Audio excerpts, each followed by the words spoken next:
fantasy short stories. Green to the East by Jason P. Burnham. I never cared much for technology, but Edison Dean Calhoun can't keep his stinking cattle on his side of the fence. "Go on, get out of here," I shout, and shoo the Calhoun cattle through the fence break. I bought a handheld hereditest to prove his bulls were impregnating my prize heifers with inferior genes. It can detect genetic mixing before the calf is born. Hereditest also remembers repeat offenders, of which there are many. The bulls reluctantly amble to their pasture, no more, no less green than mine. "Now, if y'all would be so kind as to stay over there until I get back to block this off, I would be ever so grateful." The cattle chew their cud and stare blankly. Typical Calhoun males. I could have spared myself the 3 easy payments of $99.99 for hereditest by sending samples to the National Bureau of Ruminant Ancestry, but I'm 93 years old, and I don't have time to wait for 2.5 years of bureaucracy for them to get the results. With hereditest, I jab the cow, show Calhoun the readout when the timer dings, and tell him to fix his darn fence. It had been working. No broken barbed wire for months, which meant high cow morale in the absence of jabs. "Bessie!" I call and whistle. This is her favorite pasture. She's really Bessie the Fourth, one of the Calhoun bull favorites and great-granddaughter of my favorite cow. She will not be pleased to see the hereditest. I pull the reins on my horse, Champion, and search through my saddlebag to make sure I have a clean injector and my AM radio to keep me company. "Bessie!" If she's in earshot, she'll come running, but I don't see any movement on the horizon. The AM radio crackles to life. There are a few old-timers who maintain AM stations for folks like myself. AM had a resurgence around the time the implantable media feed adapters became popular, a repudiation of technological progress. But that was 30-odd years ago, and the hosts are dying off. I can still manage to catch 2 news stations, a talk station, and a sports station, though the broadcast frequencies have been on the decline. I continue my trot with Champion, hunting for Bessie the Fourth, something about politics playing on the news station. We pass Bessie the Fourth's favorite pond, one section thinly covered with green algae, but she isn't there. Beep! I jump. The high-pitched squeal coming out of the old device surprises me and Champion, but I manage not to fall. Beep! The horrible noise continues. Low battery? Bad frequency? No, an alarm. I haven't heard an alert like this since... Repeat. This is not a test of the emergency broadcast system. What you are hearing is not a test. If you are hearing this, take shelter. If you are in a city, do your best to leave and relocate somewhere that is not a city. Repeat. If you are able and live in a city, please evacuate. If you cannot leave, authorities remaining in your region will attempt evacuation at a date to be determined. Evacuation? To be determined? Beep, beep. These are not the relaxing sounds I was hoping for, and I don't think Bessie the Fourth will be coming to find me anytime soon.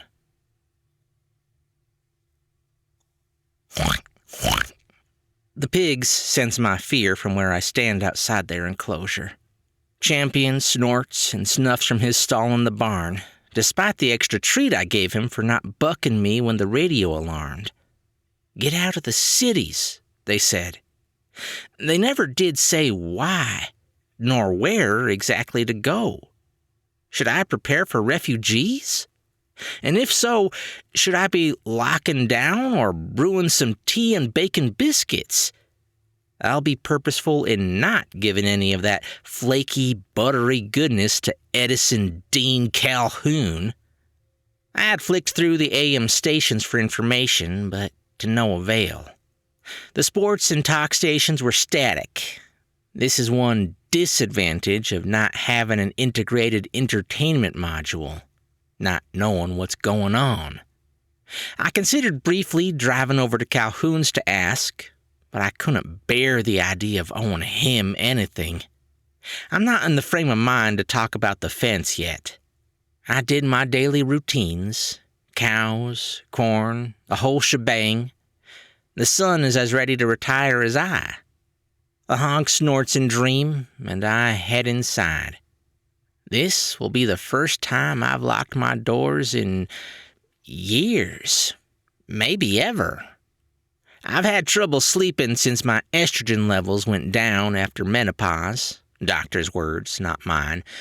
But tonight is going to be impossible. I checked the radio one more time to make sure it's off, but I'm afraid its alarms will haunt my dreams.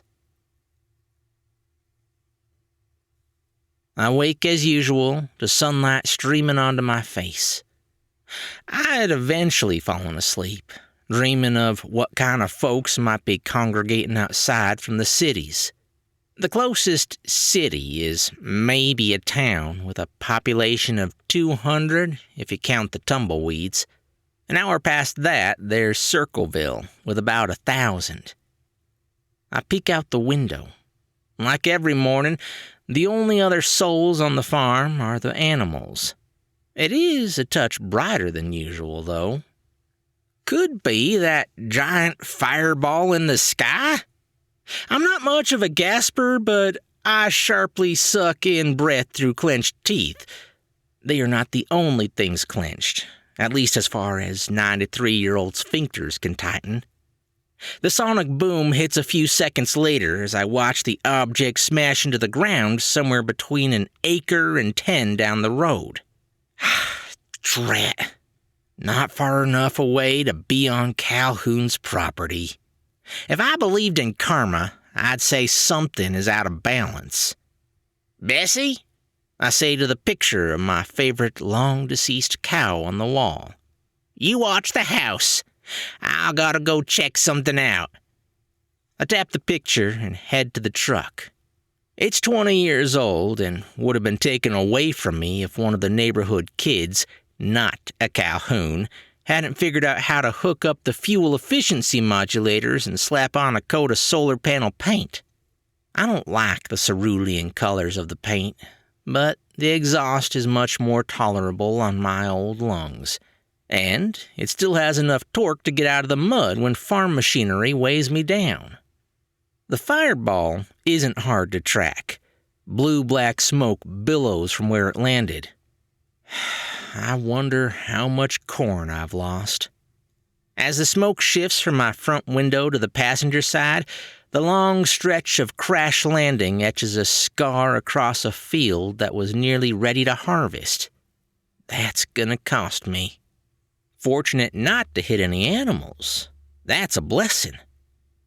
I put the truck in park at the section of the dirt road closest to the crash.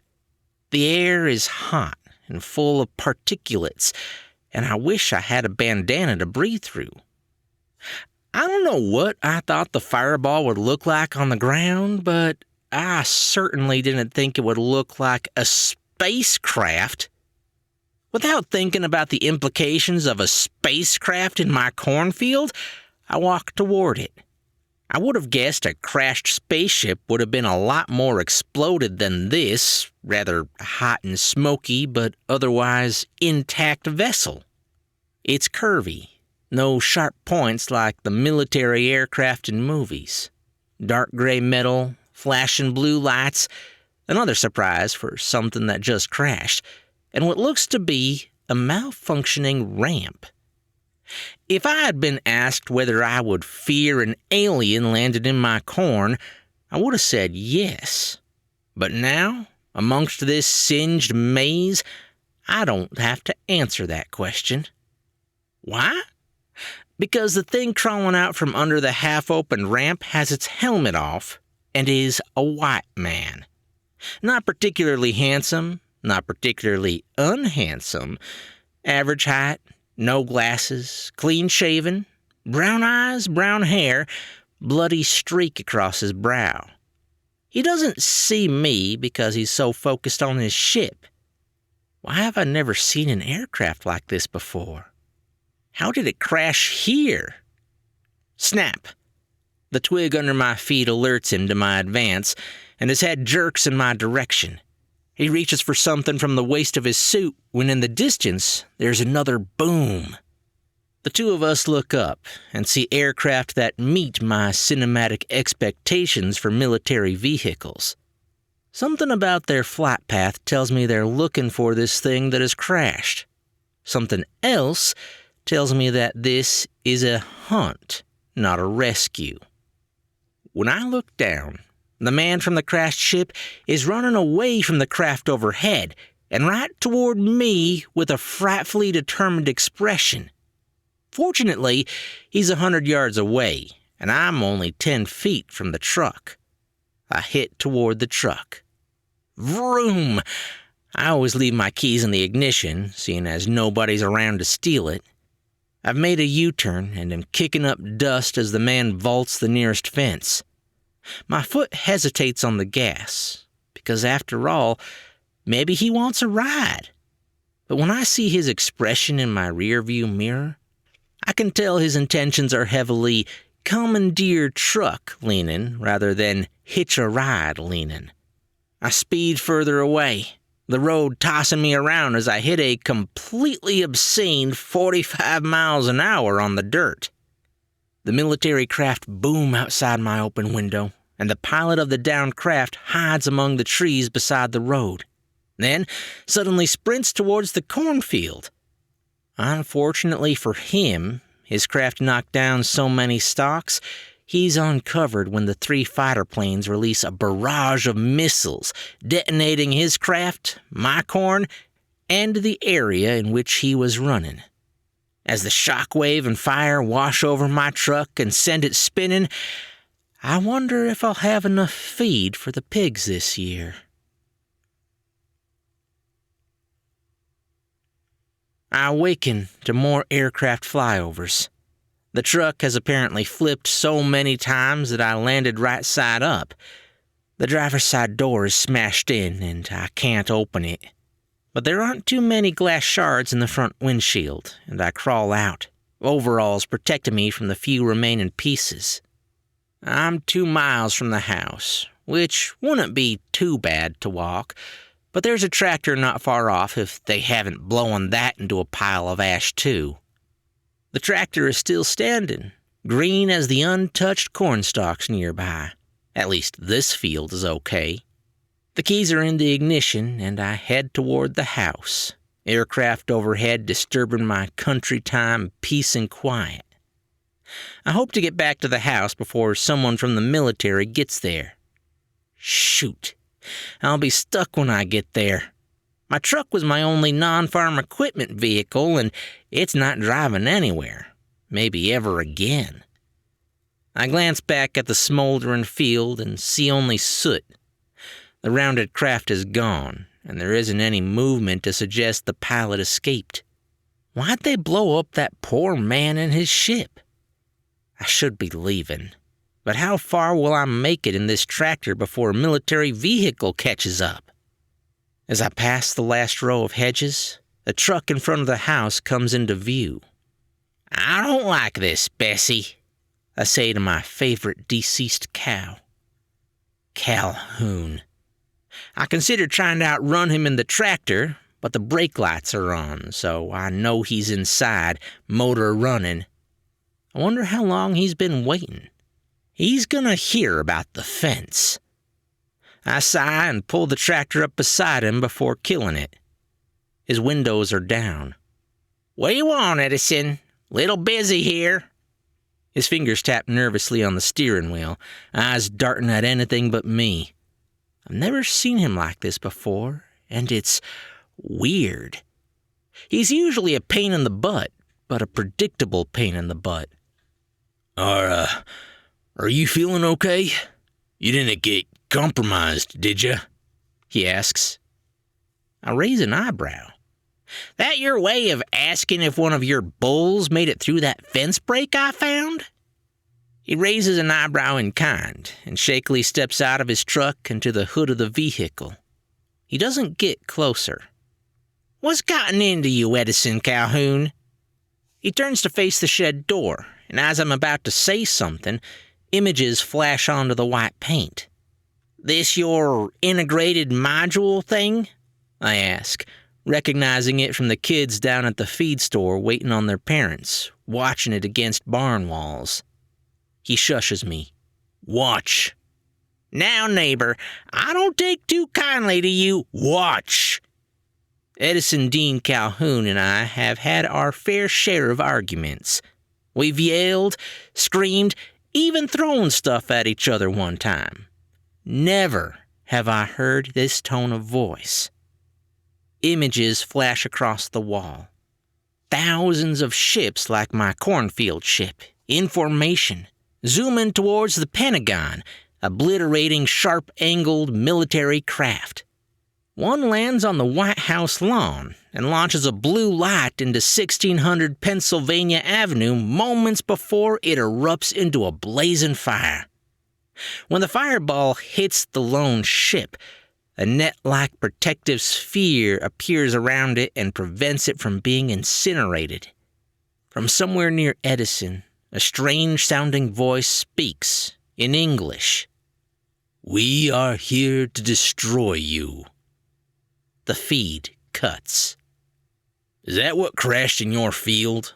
He asks. More planes crisscross overhead. I sigh. Edison Dean Calhoun, I never thought I would say this to you, but would you be so kind as to give me a ride in your truck? Don't think this means you're getting out of fixing that fence. Edison blinks and half smiles. Where are we going? As far away as we can get.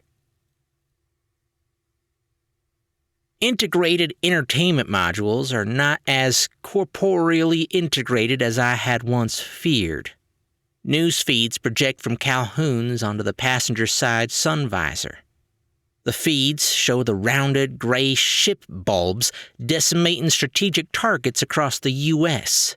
New York City, Chicago, Los Angeles, Washington, D.C., Houston, and for some reasons unclear, Phoenix, Tulsa, and Detroit.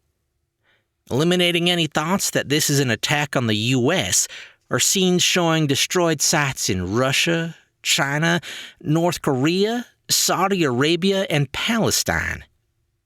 Well, Edison starts as we bump out onto the two-lane highway. The emergency broadcast system request of city dweller immigration to the country has not been heeded if the empty roads are any indication. When it's clear he isn't going to say anything else, I speak. I don't get it. What's to get? Aliens invaded, he says, one hand relaxing off the wheel with the smoothness of the highway. Why destroy Tulsa? Palestine? What about the huge militaries in Japan, India, South Korea, the UK, Israel? Wouldn't that be better than Phoenix? I know history, lived and listened. That's part of why I never gave up my farm and why a cow was the best friend I ever had. Edison scoffs. We certainly hate those places. I eye him warily. I'm not surprised he hates something, but I am surprised he's so open about it, though I shouldn't be. I'm joking. They're aliens. What do they know about politics? His belly laughs, but his mouth doesn't. The wind of the road blows the hair from my face, cools the sweat on my forehead. I think back to the man who climbed out of my cornfield ship and gasp. I think think you may have solved the mystery." He turns his eyes to me, and the truck swerves. What do you... He steadies the truck. What do you mean, mystery? "A human came out of the craft that landed in my corn." Edison stops the truck. You're telling me there's humans up in them alien ships? He sort of gets it. "Yeah, and I know where they're from. Now, I need you to put distance between us and them." I'm not sure there's going to be any safe distance. Edison blinks at me before accelerating. Where are they from? "The good old US of A," I say. He stares at me, mouth open. I flip up the visor, stopping the news feeds. "You had the right of it. We hate all the destroyed places. Russia, North Korea, China. We've been fighting them without calling it fighting for decades." Then why'd we blow up our own cities and military? It's going to take more than that to convince Edison Calhoun. "Can I search for things on this?" I ask, flipping the visor back down. I have a hunch. "Yeah. Tell me what you want to look up and I'll say it. It recognizes my voice." "Fancy," I say. "Ask it for the demographics of the destroyed U.S. cities." A list scrolls in front of me before Edison says anything. "I thought you said it was voice-activated." He shrugs. "New feature in beta. Reading your thoughts. Looks like it works. Still can't tell me what show I want to watch, though." As if mind-reading searches aren't good enough for him. I watch the scrolling data, and there it is. "I was right," I breathe. Mind explaining so I can keep my eyes on the road? There's annoyance, anticipation, and something else in his voice. Fear? "We hate other places, sure, but why blow ourselves up? The answer is we hate ourselves too, or at least part of ourselves. We hit cities with lots of people, but we also hit smaller cities with certain kinds of people." My grandma would have hit me just for suggesting something like this. We don't talk about that sort of thing, Dorothy May Taylor. "Not following you, Dorothy," he says. "Those cities have large non-white populations. They're killing people they don't like." "You're saying the aliens are racist?" he asks incredulously. "We're the racists. Americans. We're in those whirly doodads blowing up our enemies. War is good for the pocketbook. We haven't had one in a long time. When nobody's fighting, you just have to go on ahead and manufacture a war. We're doing it again, but this time as aliens." Edison stares at me, the road empty, her headlights the only ones in view. "I'll be damned." "I'm a little surprised you believe me," I say, staring at him, staring out his window. He points out the window in response. "Listen." There's the wind of the road, but it's slowing in time with the diminishing hum of the truck's engine. The sounds of approaching aircraft replace the wind and engine noise. What does that have to do with believing me? The hairs on my neck stand up. Why are you stopping the truck? "We can't outrun them. Probably heard the whole conversation through the entertainment module. They wouldn't be coming for us if you weren't right," he says, shoulders fallen. Another fireball lights up the sky. Edison grabs my hand. "Sorry about the fences, your cows, all the troubles I've given you over the years." There's a tear in his eye, reflecting the fire of our rapidly approaching destruction. "Well, hell," I say. "See you soon, Bessie."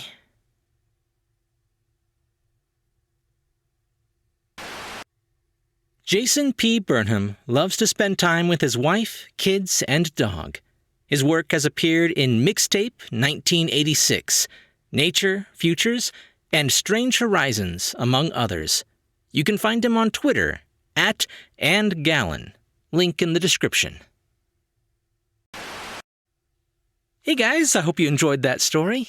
One reason I liked it is I actually grew up in the country. I still live fairly close to it, but we used to have a guy that my family knew. His name was Dilbert, and even though he was in his 90s, he would get up before the sun was up and he'd work until after the sun went down. He would run his entire farm by himself. He had more energy than I've ever had in my entire life, and he was in his 90s. The main character of this just made me think of him, and he would definitely be the kind of guy to just question everything. I haven't heard if he's still around, but I honestly wouldn't be surprised if he was. If you guys like this story, be sure to leave a thumbs up and comment if you're on YouTube. Or if you're listening to the podcast version, just be sure to subscribe for more brand new short stories.